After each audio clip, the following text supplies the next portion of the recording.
परमहंस योगानंद जी कहते हैं कि मनुष्य का वास्तविक मूल्य उसके शरीर, पद या धन से नहीं, बल्कि उसकी चेतना की ऊंचाई से तय होता है।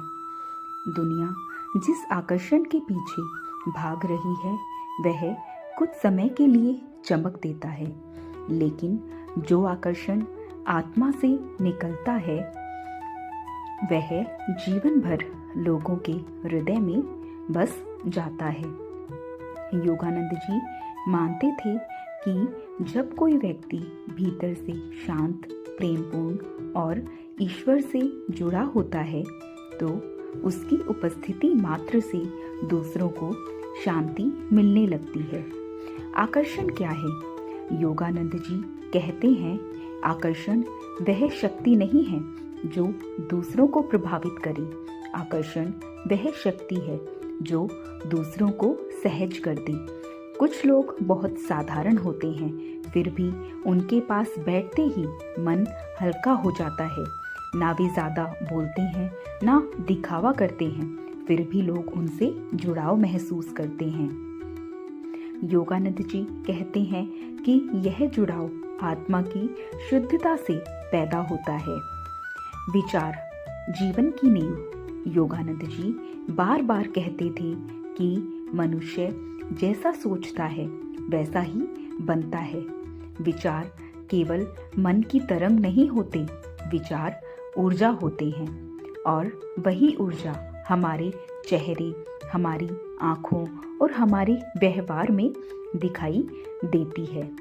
यदि मन में क्रोध है तो चेहरे पर कठोरता आएगी, और यदि मन में भय है तो आवाज में अस्थिरता आएगी, और यदि मन में प्रेम है तो शब्दों के बिना भी वह प्रेम सामने वाले तक पहुंच जाएगा। माँ, जीवन की पहली गुरु। परमहंस योगानंद जी अपने जीवन में अपनी माँ का विशेष उल्लेख करते हैं। वे कहते हैं, मेरी आध्यात्मिक यात्रा किसी आश्रम से नहीं, मेरी माँ के संस्कारों से हुई। उनकी माँ अत्यंत सरल थी, लेकिन उनका जीवन स्वयं एक शिक्षा था। योगानंद जी की माँ का उदाहरण योगानंद जी बताते हैं कि उनकी माँ उन्हें कभी ऊंची आवाज में नहीं डांटती थी। जब वे किसी बात पर दुखी या क्रोधित होते तो माँ बस शांत स्वर में कहती थी, बेटा पहले अपने मन को शांत करो, फिर परिस्थिति को देखो। यह छोटा सा वाक्य योगानंद जी के मन में बहुत गहराई तक उतर गया। निंदा का प्रसंग। एक बार बाल्य अवस्था में किसी ने योगानंद जी के बारे में गलत बात कह दी। वे बहुत आहत हुए और गुस्से में अपनी माँ के पास गए। माँ ने कहा, अगर वे गलत बोल रहे हैं तो तुम्हें परेशान होने की ज़रूरत नहीं है, और अगर वे सही बोल रहे हैं तो यह ईश्वर का संकेत है कि तुम्हें खुद को सुधारना है।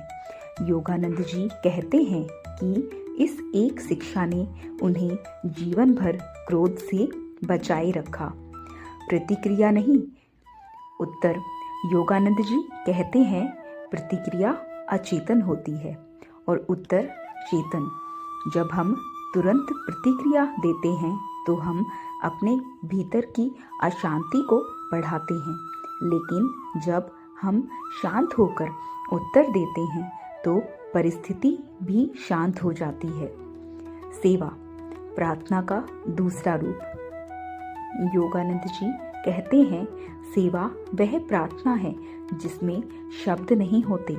उनके अनुसार किसी भूखे को भोजन देना, किसी दुखी को सांत्वना देना, किसी थके हुए को सहारा देना, ये सभी ईश्वर की पूजा हैं।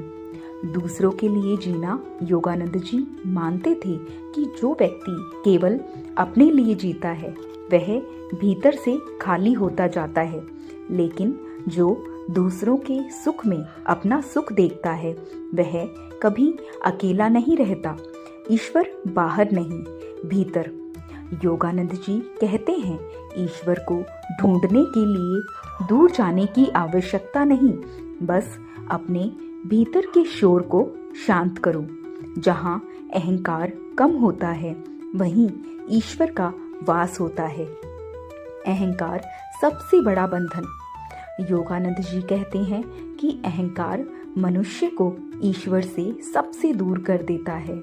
जो स्वयं को बड़ा समझता है वह सीखना बंद कर देता है और जो विनम्र होता है वह हर क्षण कुछ नया सीखता है। क्षमा आत्मा की स्वतंत्रता। योगानंद जी कहते हैं, क्षमा करना दूसरे को मुक्त करना नहीं, खुद को मुक्त करना है। जब हम किसी को माफ करते हैं तो हमारे भीतर जमी नकारात्मक ऊर्जा खुद ब खुद समाप्त होने लगती है।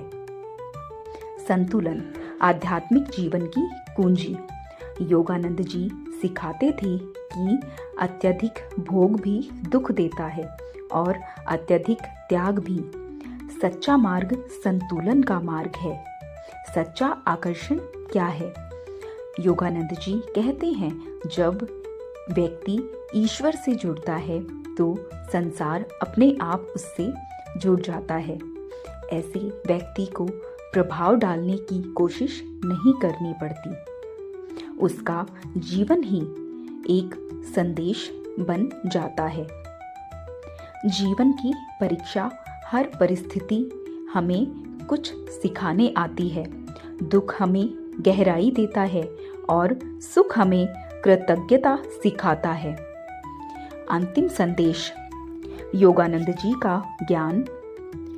योगानंद जी कहते हैं कि इस संसार में तुम क्या बनते हो यह उतना महत्वपूर्ण नहीं जितना यह है कि तुम भीतर से कितने शुद्ध बनते हो। यदि आपको परमहंस योगानंद जी के ये विचार पसंद आए हों तो चैनल को सब्सक्राइब ज़रूर करें और वीडियो को लाइक और शेयर करें और कमेंट्स में लिखें जय मां भैरवी। धन्यवाद।